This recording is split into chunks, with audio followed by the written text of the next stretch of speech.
Puji Tuhan, apa kabarnya saudara semua?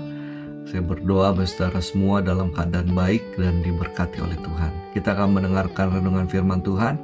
Mari kita berdoa. Terima kasih Bapa di sorga untuk segala anugerah dan kebaikan sehingga kami boleh ada sebagaimana kami ada. Biarlah kehendak-Mu yang jadi dan ampuni dosa dan kesalahan kami, layakkan kehidupan kami, sehingga firman itu boleh tertanam, berbuah, menyenangkan hati Tuhan.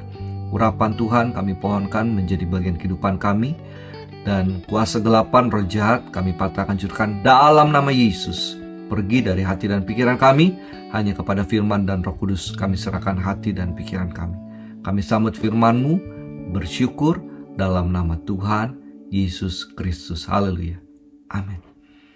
Puji Tuhan saudara semua. Ayat pokok kita terdapat di dalam Galatia 2 ayat yang ke-20. Saya bacakan untuk saudara semua. Namun aku hidup, tetapi bukan lagi aku sendiri yang hidup, melainkan Kristus yang hidup di dalam aku.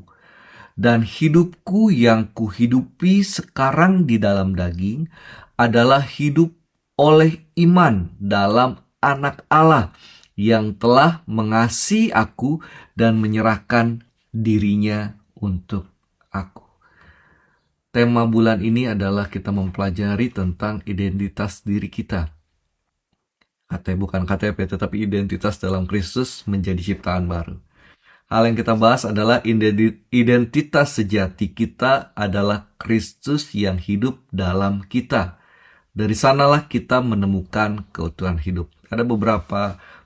Hampir semua renungan pagi hari ini saya akan mengutip perkataan beberapa hamba Tuhan, saudara. Seorang hamba Tuhan bernama Bartlett berkata demikian. Saya disalibkan bersama Kristus. Hampir tidak perlu dikatakan bahwa Galatia 2:20 yang dikutip Bartlett tadi adalah salah satu teks kitab suci yang sangat besar. Kalau bisa, besar dapat hafalkan. Lebih baik mungkin daripada ayat tunggal manapun, menurut pendapat Bartlett. Ini merangkum filosofi hidup Paulus, dan untuk sejumlah orang percaya yang tak terhitung jumlahnya, ayat ini telah menjadi tiang iman, esensi atau dasar dari apa yang Kristus maksudkan bagi mereka. Haleluya. Seorang hamba Tuhan lain, Spurgeon, berkata demikian. Di dalam ayat Galatia 2:20 ada berapa banyak kata ganti orang dari orang pertama yang ada dalam ayat ini? Bukankah ada 7 dalam terjemahan bahasa Indonesianya? Ini berkerumun dengan aku dan aku. Teks ini tidak berhubungan dengan bentuk jamak sama sekali. Itu tidak menyebutkan orang lain atau pihak yang ketiga. Tetapi dalam ayat ini, Rasul Paulus membahas dirinya sendiri, kehidupan batinnya sendiri, kematian spiritualnya sendiri, kasih Kristus kepadanya, dan pengorbanan besar yang dibuat Kristus untuknya. Ayat ini berbicara tentang apa yang Tuhan buat dalam kehidupan Rasul Paulus. Seorang hamba Tuhan lain bernama McGee berkata demikian. Ada banyak orang saat ini yang berbicara tentang ingin menjalani kehidupan yang disalibkan. Bukan itu yang dibicarakan Paulus dalam ayat ini. Kita tidak boleh berusaha untuk disalibkan bersama Kristus. Kita sudah disalibkan bersamanya. Haleluya. Prinsip hidup bukan oleh hukum yang telah membunuh kita. Ini berbicara tentang hukum Taurat di dalam ayat-ayat sebelumnya. Karena hukum itu menemukan kita bersalah. Sekarang kita harus hidup dengan iman. Percaya pada apa? Iman kepada Putra Tuhan. Anda lihat teman, kematian Kristus di atas kayu salib tidak hanya hukuman, yaitu membayar hukuman atas dosa-dosa kita, tetapi juga substitusi atau pengganti.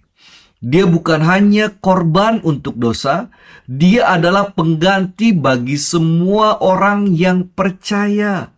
Paulus menyatakan, oleh karena itu, bahwa di bawah hukum diadili, dinyatakan bersalah, dikutuk, dan dalam pribadi penggantinya dia dibunuh. Kapan itu terjadi? Itu terjadi ketika Kristus disalibkan. Paulus disalibkan bersama Kristus. Oh haleluya. Kita pun disalibkan bersama Kristus ketika Kristus disalib. Haleluya. Seorang hamba Tuhan lain bernama Don Anderson menulis demikian. Paulus menggambarkan kehidupan yang sekarang dia jalani sebagai seorang Kristen sebagai kehidupan iman. Iman yang menyelamatkan adalah iman yang dia latih setiap hari dalam kecukupan Kristus untuk semua kebutuhannya. Itu bukan karena perasaannya, tetapi karena imannya. Kehidupan yang sekarang dijalani dalam daging ini dijalani berdasarkan prinsip iman. Haleluya. Saudara, jadi karena kita sudah disalibkan bersama dengan Kristus, mari kita jalani hidup dalam daging ini yang Paulus katakan dengan kita latih setiap hari di dalam iman bahwa Allah mencukupi di dalam Kristus untuk semua kebutuhan kita. Saya tutup dengan sebuah ilustrasi. Bayangkan seorang pianis duduk di depan piano untuk bermain. Siapapun yang menekan touch dapat menghasilkan suara. Beberapa orang hanya dapat menekan touch dan menghasilkan suara yang bising.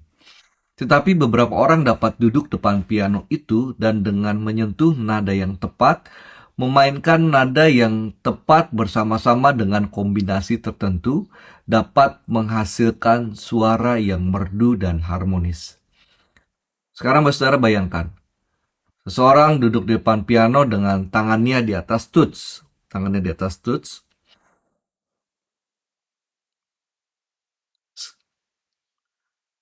Sekarang bayangkan, seorang pianis ulung di dalam diri orang tersebut, yang orang biasa yang tangannya di atas tuts. Sang pianis ulung dalam diri orang tersebut dapat meletakkan tangannya di atas tangan orang itu, jari-jarinya di atas jari-jari orang itu, sehingga dengan cara tertentu ia dapat membimbing jari-jari ke tuts yang tepat pada waktu yang tepat, sehingga tampak seolah-olah orang yang duduk di bangku itu sedang memainkan piano. Beginilah cara seorang Kristen hidup.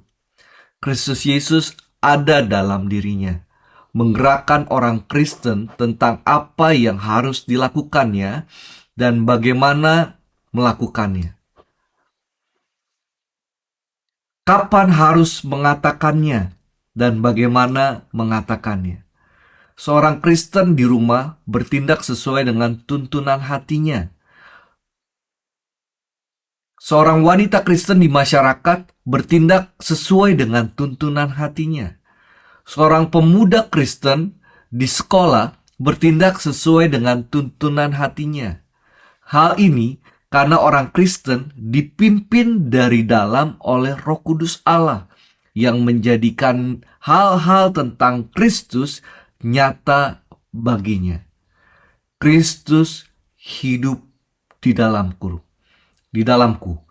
Kristus di dalam kamu, pengharapan akan kemuliaan.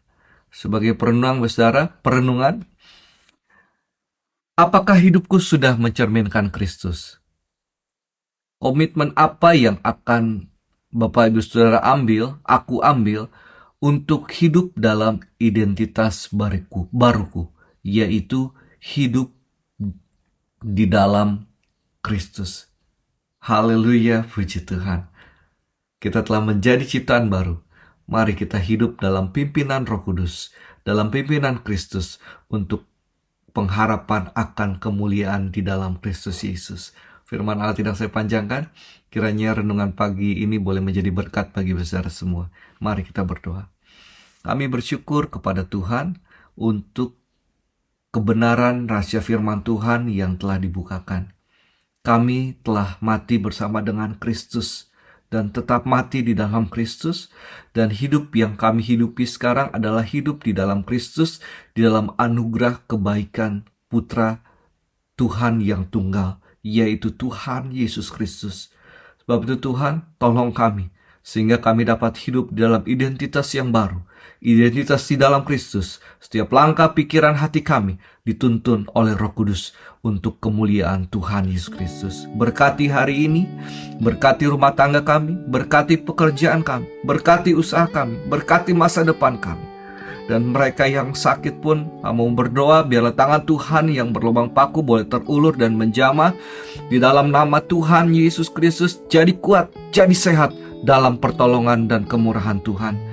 Yang mengalami jalan buntu, Tuhan bukakan jalan dalam nama Yesus. Yang mencari pekerjaan dalam nama Yesus, Tuhan bukakan pekerjaan, sehingga kehidupan kami boleh berbuah-buah nyata untuk kemuliaan nama Tuhan Yesus Kristus. Terima kasih Tuhan, kami bersyukur kiranya Kristus Yesus semakin bertambah dalam hidup kami, dan kami semakin berkurang. Kami terima firman-Mu di dalam nama Tuhan Yesus Kristus. Haleluya. Amin. Tuhan Yesus memberkati. Selamat beraktivitas.